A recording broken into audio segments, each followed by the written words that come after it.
खुलुमबाय स्टुडिय'आव आं उदांस्रि मुसाहारि मोनसे दुखुनांथाव खौरां गोबाव समनिफ्रायनो किडनि खहा जानानै बेरामाव गोग्लैनानै दं सासे सुबुङा नंगौ धेमाजि जिल्ला सानजारि नोगोर सिमेन्ट सापरिनि सिङाव थानाय दलंगुरि गामिनि बिफा अरुण ब्रह्म आरो बिमा प्रियंका ब्रह्मनि आंगो फिसाज्ला थुनलाइ ब्रह्मआ गोबाव समनिफ्राय किडनि खहा जानानै बेरामाव गोग्लैनानै दं नाथाय दुखुनांथाव बाथ्रादि दुखुथिया बिफा अरुण ब्रह्म आरो बिमा प्रियंका ब्रह्मआ आंगोनि फिसाज्ला थुनलाइ ब्रह्मखौ गोबां देहा फाहामसालियाव फाहामथाय होदोंब्लाबो दासिमबो फिसाज्लाखौ फाहामनो हायाखै जायनि थाखाय दुखुथिया बिमा बिफाया नखराव रांखान्थियारि लोरबां थासारियाव गोग्लैनानै गावनि फिसाज्लाखौ मोजां थासारियाव लाबोनो थाखाय रायजो राजाफोरनिसिम राङारि मदद हास्थायदों बिनिखायनो बिफा अरुण ब्रह्म आरो बिमा प्रियंका ब्रह्मनि आंगोनि फिसाज्ला थुनलाइ ब्रह्मखौ मोजां थासारियाव लाबोनो थाखाय नैबे होखानाय एकाउन्ट नम्बर 3199569796 IFSC SBIN 0008506 आव हेफाजाब हरनो हागोन। आं आरो दा मा होनबावनो रायजो राजाफोर आंनि फिसालायाबो दा फरायफुनायमोन दा आरो बेमाराबो जाना फैबाय बिफायाबो बेमार किडनिनि अन्थाइ जाना दं दा गथ' सासेखौ बेमार आजार नायनोबो फैसाबो थाखाबो गैला हा हुआबोथ' मालायनि हायावसो थानाय जादों हायाबो गैया दा बेनि थाखायनो एसे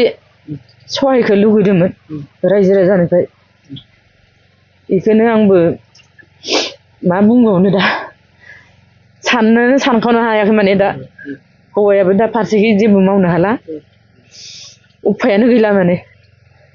बेनि थाखायनो दा आङो अनसुंथाइखौ माने रायजोनिफ्राय लुगैदों आङो गथ'खौ माने फाहामनो बिराद नाजाबाय दं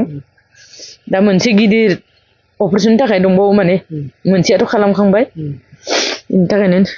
जाबाय फिसाज्ला ना दाखालि बिदिनो उन्दै समाव गुग्ला रखम जानायखाय बिदिनो बुरैफोरा एसे जारि गैयै खालामदोंमोन आरो बेयाव गोदोनाबो थाबाय थायै दा नै बैसोआ 7 बोसोर जाबाय आरो बे 7 बोसोर समाव माने नै बावैसो ओंखारगारबाय ओंखारनायाव थाबनो आल्ट्रासाउन्ड खालामहैबाय माबा माबि साननानै जानाय नंलालै होननानै आल्ट्रासाउन्ड खालामहैबाय आरो आल्ट्रासाउन्ड खालामहैनायाव ओंखारबाय माने किडनिकानो हामखाया मुलि सोलिबो हरखायाखै ओमफ्राय आरो बेलेग डाक्टरनावबो इनावबो सोंना नायबाय बेबो एखेखौनो बुंदों माने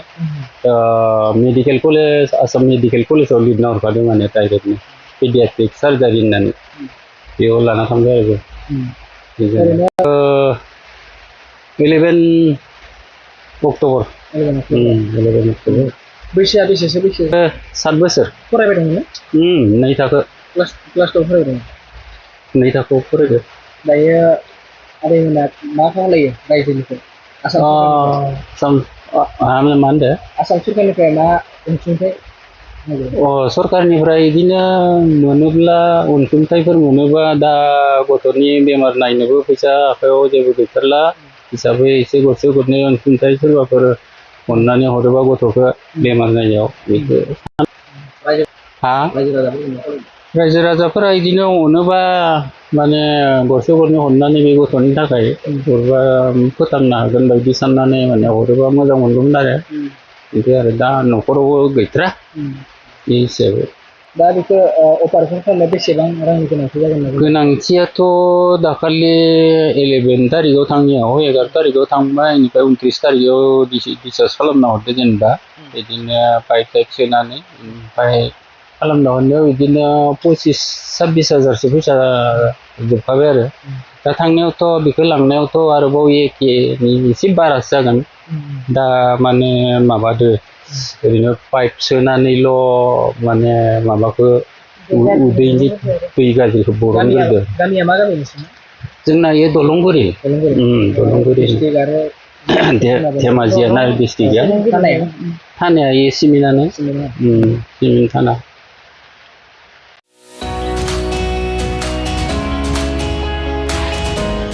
मोनसे फोसावथाय bachelor of vocational nursing care लानो गोसो गुदुं लाइमोनफोरनि थाखाय मोनसे गोजोनथाव खौरां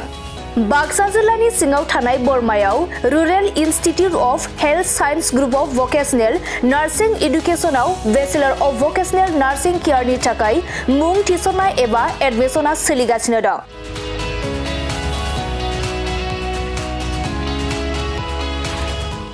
बे बेचेलर अफ भकेशनेल नार्सिं केयाराव मुं थिसननो थाखाय फरायसाया जायखिजाया स्ट्रिमनिफ्राय एचएस आनजादखौ उथ्रिनाय जानांगोन। लोगोसे बे बेचेलर अफ भकेशनेल नार्सिं केयारनि सार्टिफिकेटनि भेलुआ डिग्री लेभेलनि समान आरो बे डिग्रीखौ scope global skill university Bhopal Madhya प्रदेशनिफ्राय होनाय जागोन।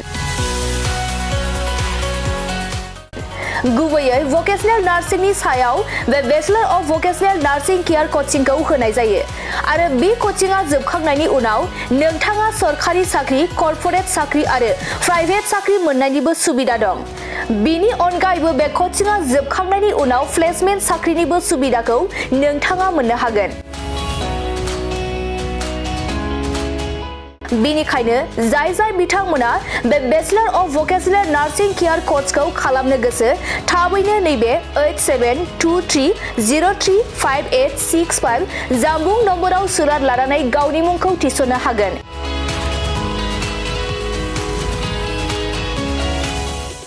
खुलुमबाय, आं नोंथांमोननो दिनै बे भिडिअनि गेजेरजों जोबोर मोजां मोनसे खौरां फोसावनो थाखाय लाबोनाय जादों। जोंनि बाक्सा जिल्लानि सिङाव थानाय बरमायाव rural institute of health science group of vocational nursing इडुकेसनाव bachelor of vocational in nursing केयारनि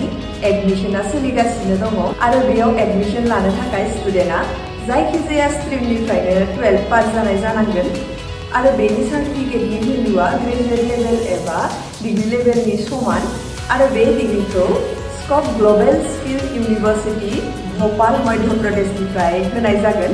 specially भकेशनेल नार्सिंनि सायाव बेस खालामनानै बे कर्सखौ होनाय जायो। कर्स कमप्लिट जाखांनायनि उनाव गभर्नमेन्ट जब, कर्परेट जब आरो प्राइभेट जबजों लोगोसे फार्दार मास्टार डिग्री खालामनो गोसोब्ला खालामनोबो हायो आरो बेयाव कर्स कमप्लिट जाखांनायनि उनाव प्लेसमेन्ट जबनिबो सुबिदा दङ। बिदिब्ला एथ' मोजां सुबिदाखौ जों मानो जोंनि आखाइनिफ्राय बारग'होनो? जाय बिथांमोना बे कर्सखौ खालामनो गोसो होनाय नाम्बाराव थांनानै थाबैनो कन्टेक्ट खालामदो आरो गावनि सिटखौ बुक खालामनानै गावनि फिउचारखौबो ब्राइट खालामदो। Thank you.